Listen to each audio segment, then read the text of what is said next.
everyone. Welcome to the last session of the day.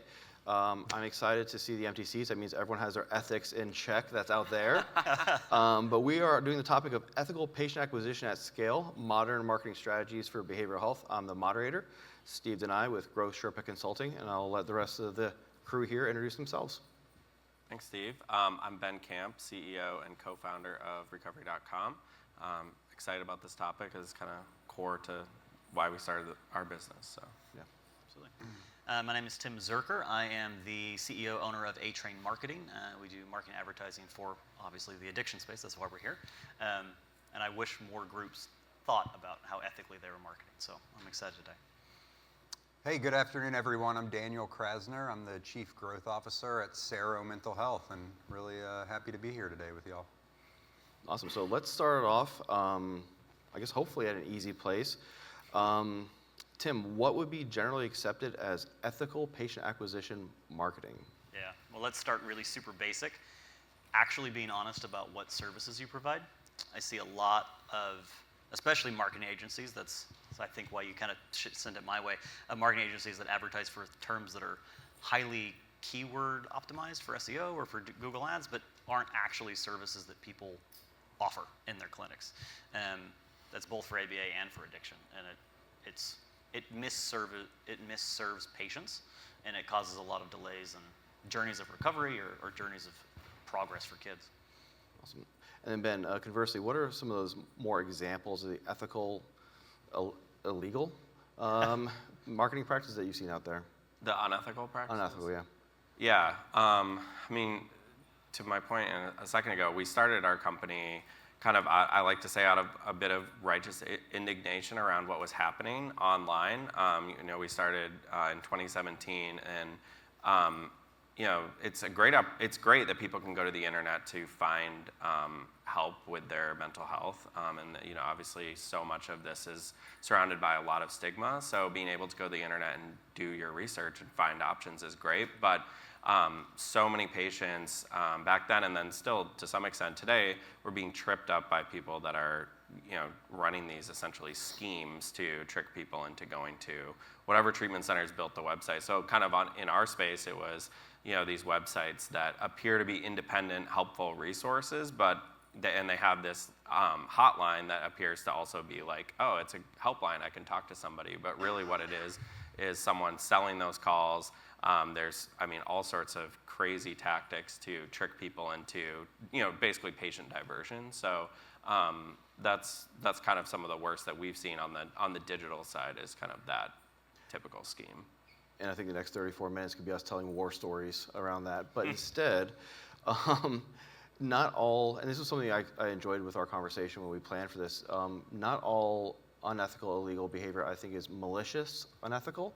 Obviously there is the malicious, unethical, there's non-malicious. Daniel, how do treatment centers get to this point? Like, how do they get from what would be considered good, generally accepted practices to that? Yeah, I think that's a good question. It's kind of loaded too. I think there's a lot of good intentions coming into the space. I think that people can quickly alter due to census troubles, revenue, debt covenants, a lot of things that are going to make you want to drive revenue, drive census at a lot of cost. And I also think that there's leadership at a lot of organizations. I think there's just a lot of blur, meaning how do patients get here? What's our cost per lead? What's our cost per acquisition? And not understanding all the different levers and triggers in order to acquire patients, and being willing to, not being led in the right direction, or not asking the right questions, or not having the right people at the table. For instance, if I were going to hire a marketing agency, I'd probably want my legal team and my compliance team there to just talk about overall governance. If they're not at this table, I think you're kind of walking into a relationship with one eye blind, one eye's closed. You've got your growth engine, but you don't have the compliance piece tied to that. And so I think, there's a balancing act to stay, operating with integrity. I like that. I think I'd add to it too, since we're talking about marketing, a lot of people call outreach marketers. And what I think a lot of us see in this field is people who come up from being a patient at the treatment center to a tech, to admissions, to BD, never really taught what's ethical and unethical, but then who do they run into in the field for the first time? Somebody who did the exact same thing, and now the non-malicious unethical behavior of patient trading and horse trading comes in place because no one's actually ever sat down and teach them a very healthy way of finding patients in need as well. So I think from the digital side, obviously, and then from the outreach side, it all kind of comes into that ecosystem of unethical behavior. Ben, why? Okay, so that's all unethical stuff. Ben, why is it important to operate in ethical practices? How do they improve revenue generation to a treatment center? Yeah, I mean, I think a lot of the unethical practices that you see are essentially shortcuts. I mean, kind of to what Daniel's saying, like, I mean, it's based on a lot of near-term pressure, maybe. I mean, in the talk before, they're talking about, like, kind of strategies for, like, how do you set up your treatment center to be actually sellable. And, like, you know, sometimes people have a lot of pressure to do some marketing kind of shortcuts. So I think having... I mean, if you don't have a good quality product, then marketing is going to be really hard. But if you have a good quality product that is, you know, patient first, and you're measuring outcomes and things like that, you know, that's what you should be trying to sell. And, like, I mean, that's what we've with you know, the treatment centers that we work with. It's like everything that we're doing is everything they're doing on our platform is branded advertising. It's like them putting their name behind it. There's, you know, reviews, and reviews are a great way to improve your product too. When you're getting reviews from people that, I mean, they can be very painful, but getting those reviews is a good way to actually improve the outcome. So I think if you have a good product that's leading to good outcomes, you know, just having those, you know, building blocks of a good marketing strategy is going to be the best way in the long term instead of trying to take these shortcuts. Awesome, appreciate that. And Tim, since many programs look outside for agency support, let's begin here. What's important to look for when hiring an agency? So many things. The list is really, really long. I think the most important, if I had to break it down to just a few, would be actual experience in the industry. So often groups say, well, I've tried an addiction treatment or an ABA-specific agency. I'm going to try a whole new group that does tech or the local coffee shop or something like that, right? That's great. You get new ideas. You also have people that have no idea how to do HIPAA-compliant advertising, that are violating PHI right on their website, right up front, first thing they do. So, like, have someone that actually understands the space, and not just someone who's operated, but who actually invested time to understand the space, right? I think that's first. I think second is people that are willing to let you talk to their previous clients and any of their previous clients, right? Not people that are like, well, we don't normally share client information. We don't like doing blah, blah, blah. Like, if there's some kind of a really complicated, no, you can't talk to them, there's probably a problem. Anybody should have at least one or two happy clients that you can share, right? If you can't have that, that's a pretty bare minimum. And I think the last piece then is people that are not desperate. A good, strong marketing agency should be growing, should be successful on its own. They shouldn't be begging, right? I'm a sales guy. I'm persistent, but I'm not desperate. And you guys can smell it, right? Like, I think anybody can kind of smell that on someone. Some people think that that's going to get them a really good deal. It doesn't. It means there's something structurally wrong with the agency. Does that make sense? Absolutely. Actually, one of the largest deals I've had in my career is because I forgot to follow up with somebody. So I was that not desperate. They called me back, like, can I please hire you and give you money? I've had that before too. I've had that before too. So sorry. Some of my best clients are when I say, I'm at capacity, they say, how much would it cost to not be? Oh, well, then we can talk, right? Absolutely. Yeah. And Daniel, you touched on it a little bit with compliance. Who in the organization should be involved in that hiring process? Yeah, I'd say with a marketing agency, I would definitely have myself, head of marketing, head of admissions, operations to make sure, you know, we can do what we say we're going to do, like operationalize additional volume. That would typically be the point of hiring an agency for me, would be volume. And then compliance and legal. I mean, you know, I think to the point that Tim just made just about overall privacy, I think that's like, I've interviewed tons of agencies over the years, like that's very rarely something that they'll bring up. Yeah. And it's something that's incredibly important to us. The last thing we want is to have, there's been a breach across our website for 90 days. Yeah, no And kidding. so I think that's something that's often missed, and having, you know, a compliance officer involved is key to me. Those are the people I'd have involved. Yeah. That's excellent advice. All right, so I think the title of this is about best practices. Let's talk about some best practices. What would each of you say would be a best practice a treatment center should engage in that's not only ethical, but also a strategy for scalable patient acquisition? Ben, why don't you kick us off?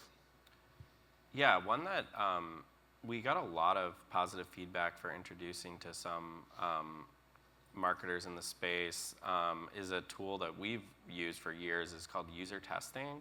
And it's you can basically do remote moderated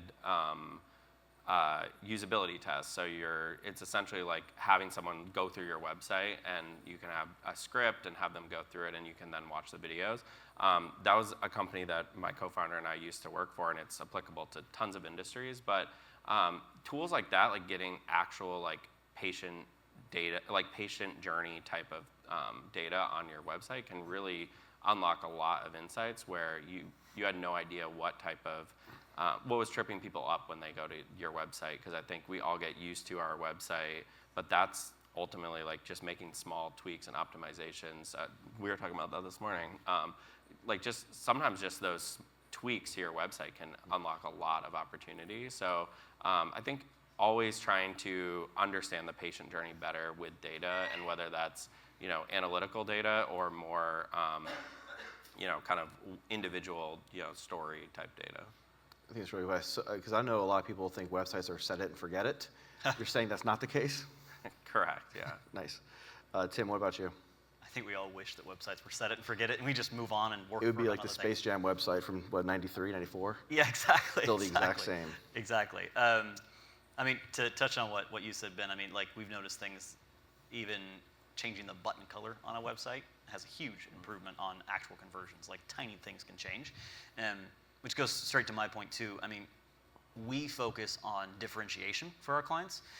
So many groups basically just say, we're great. And that's basically all, the whole website, all the pamphlets, all the email outreach to your local providers, everything. We're awesome. They say that because we train our people, we have good staffing, we have good certifications. They're just saying we're great. That doesn't actually help a consumer or a referral source say why they'd send them to you versus you versus you, right?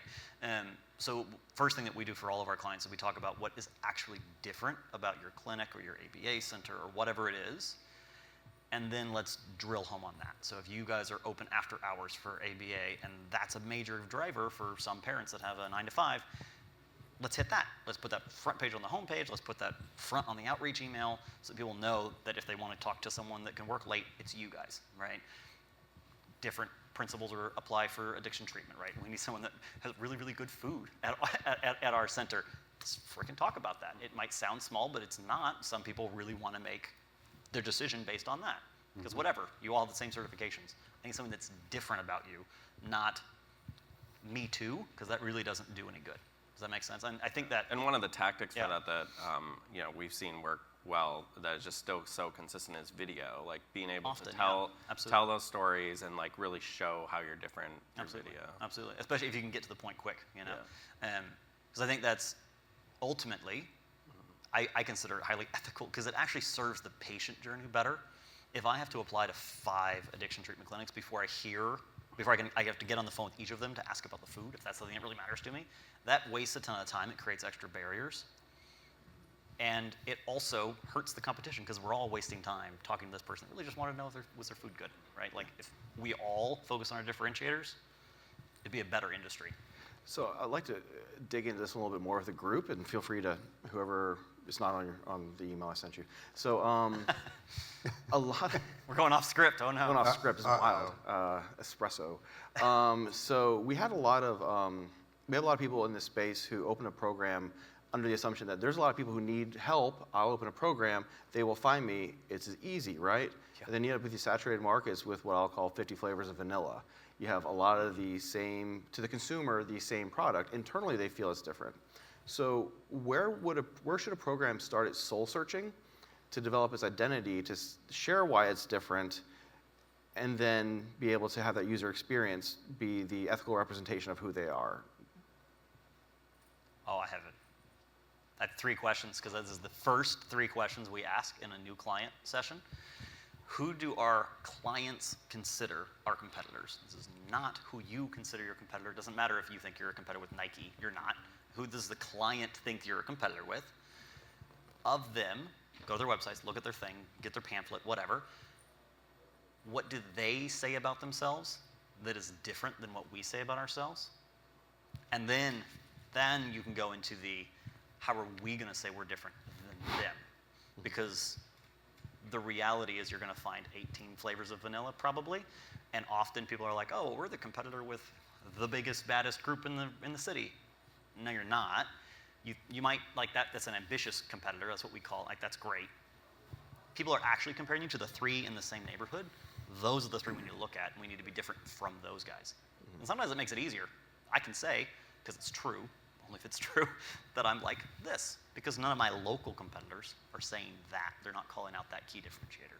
So that's my first 3. It's so important from the client perspective, not from mine. I don't care. Yeah, I would. I've got a little bit different of a view. I mean, I think from my standpoint, I'd be more interested in looking at like market segmentation and understanding like specifically what marketing message I'm trying to get to what customer profile. Am I trying to talk to families? Am I trying to talk to husbands, wives? Am I trying to talk to the person in need themselves? And am I targeting that correctly? Am I using the right language? Do I have the right calls to actions? A lot of those sort of things. And also from a standpoint of representation, like who does my clinical team believe that they treat best? Because it's, I've been in situations where I've heard people say, I want to build this type of program. I want to have either this, and I'm like, that's wonderful. Do any of your clinicians specialize in any of those things? Well, no, but we're going to get them trained. Yeah. Okay, well, Bring me the clients, then I'll let's start with having experts, and typically, that paves the better way than, if you build it, they'll come. But I think, having the right messaging to the right customer profile is like very key regardless of the market you enter. Right, because so avoiding the slap a track model where we're going to slap a track on there and say we have the track, but we're not qualified to do the track, and now we bring people in to do the track, we sold them on the track. And then we have poor patient satisfaction and we wonder why. Because you did a bait and switch. Of course they're not going to be happy. Precisely. Yeah. All right, so Daniel, now back to you on the best practices. What would you say a best practice treatment center should engage in that's not only ethical, but also a strategy for scalable patient acquisition? Yeah, so, I'm big on the front door, and admissions is, I think, very key. I think a lot of operations look at admissions as like a receptionist who's more skilled at answering the phone than like your typical receptionist. Where oftentimes this is the first interaction that a patient, a loved one of a patient, has any interaction with us, is the person who picked up the phone, the person who opened a chat, whatever it may be. And so I think looking at those sort of the admissions training, is there speed to lead metrics, meaning how quickly are they calling a patient back? Because the longer we keep a patient waiting, the more we're pushing them into aggregator land, the internet, and who knows what's going to happen. And so having specific metrics built around how quickly they call an internet lead back, a business development lead back, a missed call, and being able to monitor and measure all of those things. And typically you'll see better performance when you have those things measured. Learning how every person who you talk to on the phone, especially in addiction treatment, typically has a reason why they can't come to treatment today or tomorrow, and it needs to be next Thursday. And learning and training your teams in motivational interviewing and how to overcome those obstacles and create the immediacy that they really called for. Listening to calls, making sure that, the folks on the phones, know how to talk about your programs, know how to talk about the differentiators that you have that your competitors may not have, and be able to talk about really the benefits of the program and how it's going to benefit them, not just the features of what we offer. And so I think training the front door very appropriately through motivational interviewing, overcoming barriers, call audits to coach and train them, I think is all very key. Having a talk track not so that they can, be scripted or robotic, but so they can continue the mission of pushing that, patient forward to coming through the doors. But I think admissions training is often overlooked as somebody who just can pick up the phone. It's fascinating to me because the two things I think about with admissions is one, it costs a lot of money to make the phone ring, but it doesn't cost a lot to pick it up. And two, they generate 100% of the revenue for your organization. It all flows right through that team answering the phone and picking it up. So then why do so many of them go directly to the commercial insurance, what payer do you have, scan me your card, text it over, when the person's calling for an emotional belief? And I think that's the ethical part of the admissions team is building that clinical alliance first and making a human feel humanized. And if you can't staff that or build that up, I think that's a big barrier to an ethical practice for your intake, but also it's going to hurt your conversion. So we're talking about scalable practices. If the first 30 seconds is Aetna or Cigna versus how are you, how can I help, what's going on, why today? Yeah, Big difference. I think something a mentor a long time ago told me was essentially your admissions department needs to be helping people. Their ultimate goal is to help the person who called, not sell them on coming to your treatment center. And when you start changing on the phone, it comes through that you're just trying to help them. You're listening to them. You're not as concerned about what insurance they have. You're listening to the reason they called, and you're providing them some sort of solution.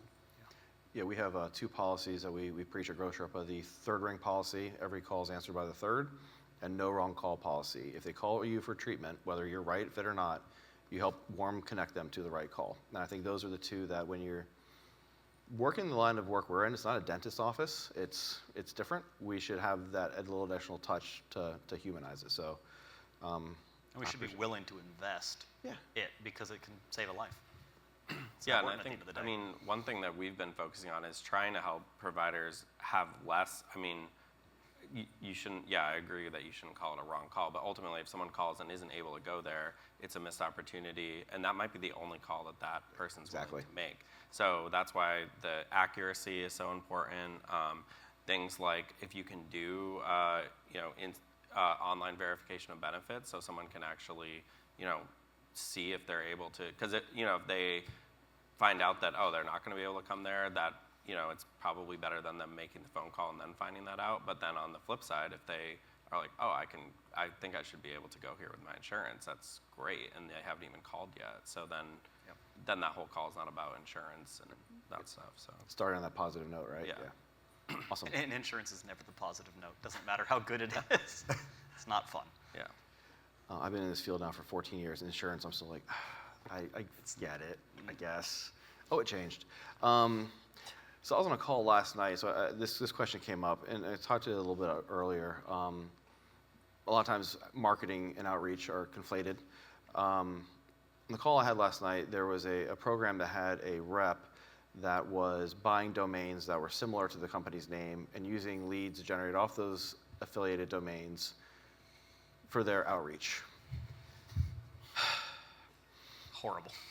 Black hat, gray hat aside, that's shortcuts, which I don't like cutting shortcuts to the field because we're here to meet people where they are and find them for treatment. But does anyone else want to talk about any red flags at a minimum that should be noted when hiring a BD rep or seeing BD rep operate in the field? I think we can be short on that for the time and for the topic, but I think that's one where BD can be 30 to 50% of a program's revenue, so we should probably at least highlight a couple notes there. I was going to say, I'm looking at you. That's interesting. I've never asked in an interview how many domains the Have you development rep owns. Now the third time I've heard it in the last year. It's interesting because 12 years ago, it was people just buying Psychology Today profiles and getting their phone to ring that way. And now it's morphed into owning similar domains. That's scary. I think, go back to training again, like business development reps are often handed a box of brochures and saying, go find us some admissions, and you're in recovery and other people in recovery, like go talk recovery, and you're a professional who should, be able to walk into any sort of professional building and talk to any profession about the benefits and services that your facility offers and why it may be a good fit for somebody that they may see. I think the point that you made about these shortcuts being made to essentially drive volume overall, there's a lot of short-term hacks that, you can do, and they are going to, shorten your demand in the future. You're just hurting yourself in the future. You might get the volume, the admissions, those sort of things today, tomorrow, but a rogue business development rep can ruin your brand. I mean, they're out there telling people certain things that you don't even know are happening. I would doubt that. I'm sure somebody called you saying, I just found out one of my BD rep owns all these domains. What do we do? And that's, I think, a scary place to be in as an operator. There's a lot of platform risk associated to that. There's a lot of just overall, I don't even know that it is a gray area. I think it's just illegal. Yeah. I was gonna say, there's legal risks. Yeah, to so, it, I think there's a lot of those implications that you can have. And again, it's one of those things that, like, this is probably a young business development rep whose mentor is probably somebody who's, doesn't have much more experience than them, and that's what they did. So they decided that, it'd be good for them, and since they're getting admissions, maybe their company doesn't care so much. Right. Who knows? But I think, there's a lot of areas like that. I think just representation, I think it was mentioned earlier, is also like a very, like, you go on people's websites and everything looks great. It looks like they have everything that you're looking for, and you show up and, it doesn't look anything like. It's not even in the same location, and that tree that you saw isn't even there. And so I think just those sort of things add up and really, really start hurting your brand. Well, it's so much easier to get rid of those trees and power lines and everything with AI too now. It's so much easier. It's crazy. So. Yeah. Or add trees. Yeah. I was going to say, are power lines an ethical discussion in the images? Yeah.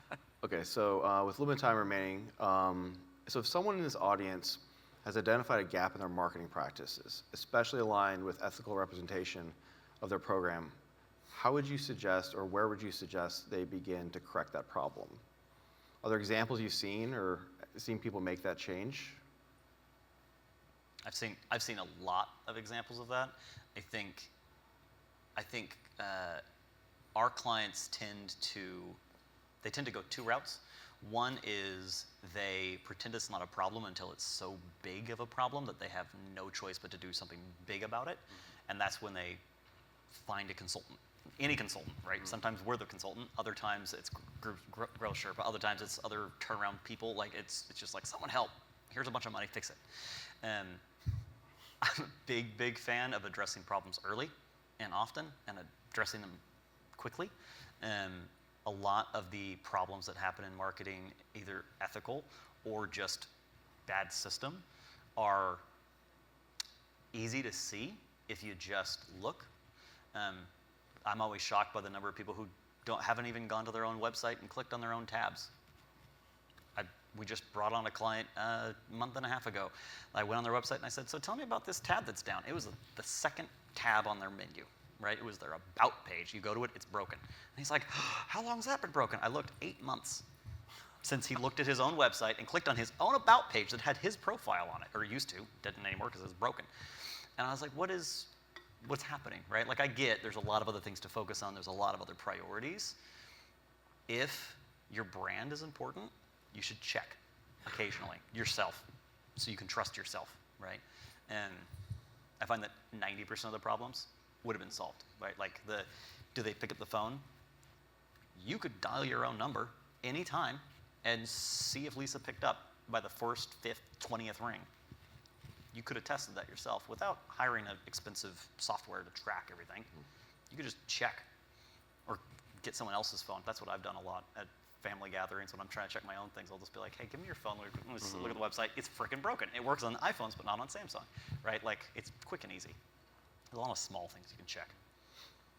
Yeah, I mean, I'm not necessarily thinking of an example on the ethical side, but a gap that we constantly see is just how poor many treatment centers' attribution is in terms of what channels are working, and that's like a whole, rabbit hole that we could get into. But I mean, that's not just digital. That's also like, how much is the BDRs bringing to the table? How much is our alumni program? Like, what is our actual mix, and like, how is it working? So, and that's that is a relatively solvable problem, and we love pointing our clients to various consultants like Growth Sherpa, and lots of our other agency partners, because those problems can be really hard to tackle on your own, but it is doable to do it on your own. But I mean, someone that's kind of like been there, done that can help a lot.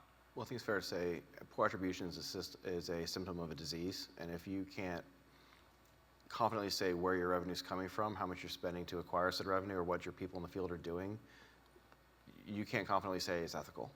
I think that's if you don't have the most basic, simple systems in place and you're missing that, it is true. And I think the one point I'd also wrap up on this one is, if you find that gap and it's unethical, you should probably go back to your core values. And if you haven't done a core values exercise in 3, 4, 5 years as an organization, you might have gaps because you probably aren't messaging it to your organization of what your core values are and how you live it and how you breathe it. So it's not really a marketing solution, but a lot of times the ethics in marketing is poor because leadership has lost the vision and drive of the ship. So we say they've lost the plot. Yeah. They had a specific reason they started this thing. Yep. Very good put. And they've gotten distracted somehow. So we're down to 6 minutes and 45 seconds. I do have a few more that I can tee up. There are a couple people in this room who said they'd throw some hard ones at us, but other than those people, any questions that we want to do? Only the slow balls. Hey guys, love this topic, first off. Dan, I think you mentioned this, that it's being able to understand where users are coming from, having the tools to report on certain metrics is very important. Maybe for all of you there, what tools and technologies do you have in your intake process that help understand where patients are coming from, and then also get more efficient on both customer acquisition costs? Do you use AI receptionists? Do you use other metric tools in process of which?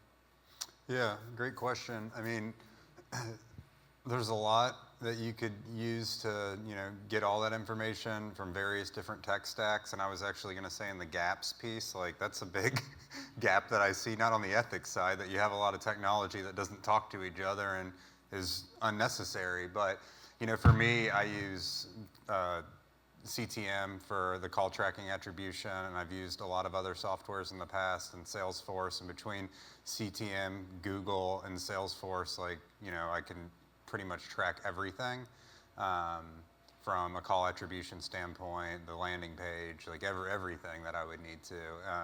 And then between CTM and Salesforce, I can monitor all of admissions metrics, business development metrics, and then revenue stream also ties back into Salesforce. So all of our systems do talk to each other.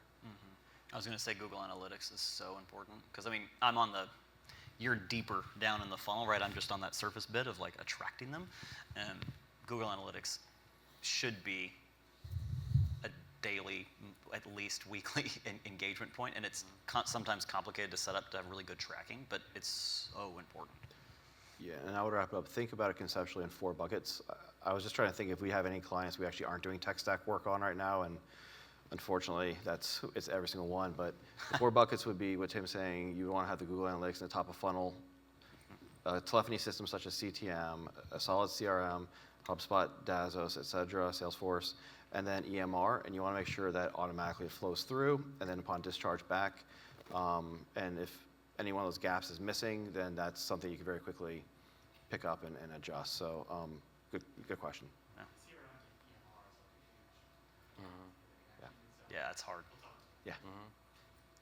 One question maybe for all of you. You're not allowed questions.